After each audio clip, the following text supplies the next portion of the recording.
পেরিয়ে গেছে আর কি ব্যাপারটা না। এখানে উৎসার সে পানি উপর আ গিয়া বলে। আর এখন প্রোটেস্টটা খুব ব্যক্তিগত হয়ে গেছে। মহিলারা যেভাবে রাস্তায় নেমে এসেছেন তাতে মনে হয় তারা অত্যন্ত মানসিকভাবে আঘাত পেয়েছেন।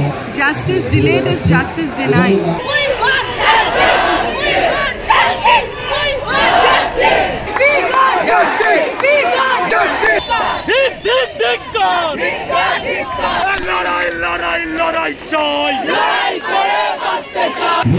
তোমার ভালোবাসার স্বপ্নটাকে রেখো, বেঁচে নেবার স্বপ্নটাকে চাপতে খেলে খেলো, দিন বদলের স্বপ্নটাকে হারিয়ে ফেললো না, পাল্টে দেওয়ার স্বপ্ন আমার এখনো গেল না, হচ্ছে না। আর্জিকরের ঘটনায় এবার থিয়েটার কর্মীরা পথে নামলেন। তাদের স্লোগান হলো ডাক দিয়েছে থিয়েটার, মিছিল কিন্তু সোমবার।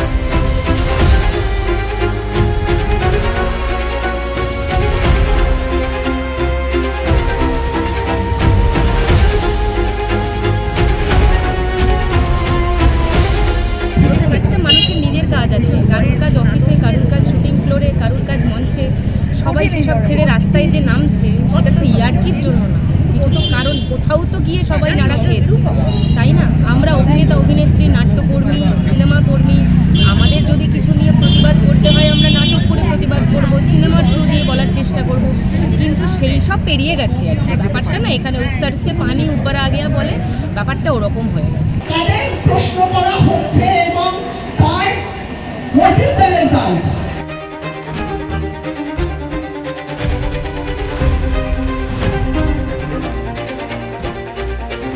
আর এখন প্রোটেস্টটা খুব ব্যক্তিগত হয়ে গেছে, মানে সবাই এটা ব্যক্তিগত জায়গা থেকে রাস্তায় নামছে, কোনো রাজনৈতিক কিছু সেসব অনেক পরে আসছে। প্রথমেই যেটা একদম ব্যক্তিগত জায়গা থেকে মানুষ রাস্তায় নামছে। আমি আমার কথাই বলতে, আমার মা, তিনি ডাক্তার, তিনি এনআরএসে পড়াশোনা করেছেন, এনআরএসে রাত জেগেছেন, হাউস স্টাফশিপ করেছেন, তিনিও নিশ্চয়ই কোনো না কোনো সময় কোনো একটা সেমিনার রুমে ঘুমিয়েছেন।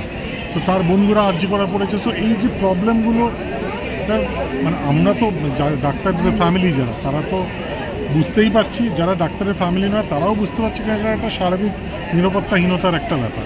এই মিছিল, এই প্রতিবাদী আন্দোলনের মাধ্যমে আমি পুলিশের কাছে, প্রশাসনের কাছে দাবিটা জানাতে চাই। পশ্চিমবঙ্গের কোনায় কোনায় আমার প্রশাসন, পুলিশকে আমার অ্যাক্টিভ হতে হবে, যাতে পশ্চিমবঙ্গের কোনায় কোনায় কোনো মেয়েকে নির্যাতিত না হতে হয়। বড় বড় মন্ত্রীদের, আমলাদের, নেতাদের বিলাস মহতাদের অফিস, 2-4টে এসি, গাড়িতে না থাকলেও এসি চলে, একদম 36 ঘন্টা ডিউটি করা ডাক্তারকে কেন একটা সেমিনার রুমে শুয়ে থাকতে হয়?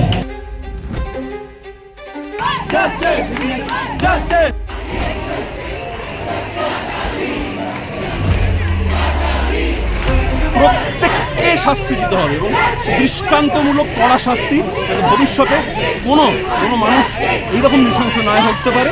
যতদিন না প্রপার বিচার হচ্ছে ততদিন অবধি মানুষের এই আন্দোলন চলবে।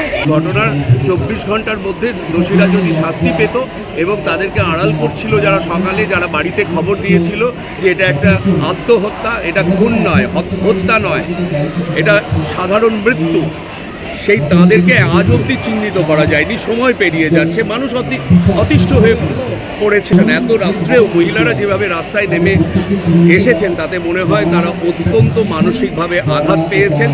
তাদেরকে আমরা কি করে একটা সুস্থ সুন্দর সমাজ দিতে পারি, আমাদের পুরুষদের সেটা দায়িত্ব। Justice delayed is justice denied. এত দেরি করলে হবে না এবং আমরা চাই যে স্বচ্ছ একটা বিচার পদ্ধতি থাক। আমরা আরও চাই যে এর থেকে আমরা শিক্ষা নিই এবং একটা সেফ স্পেস তৈরি করতে পারি সমস্ত মানুষ। 5 দিন পরেও সিবিআই, যাদেরকে আমরা মনে করি যে আমাদের ভারতবর্ষে ইনভেস্টিগেশনের একটা আলটিমেটাম, মানে তারা করছে, মানে আমরা সব পেয়ে যাব, তারাও কিন্তু 4 দিনের পর 5 দিনের মাথায় কিছু বলতে পারছে না। কেন? মানে আমার প্রশ্ন হচ্ছে কেন, মানে কি এমন আছে, কার ইশারায়, কি ব্যাপারে, কি বৃত্তান্তে এই ঘটনা ঘটলো বা কারা ঘটিয়েছে, এবং হঠাৎ করে এই কনস্ট্রাকশনের কাজ কেন শুরু হলো, এবং মানে আমাদের 14 তারিখ স্টুডেন্টদের উপরে এত অত্যাচার কেন হলো, এই সমস্ত কিছু আমরা জানতে চাই।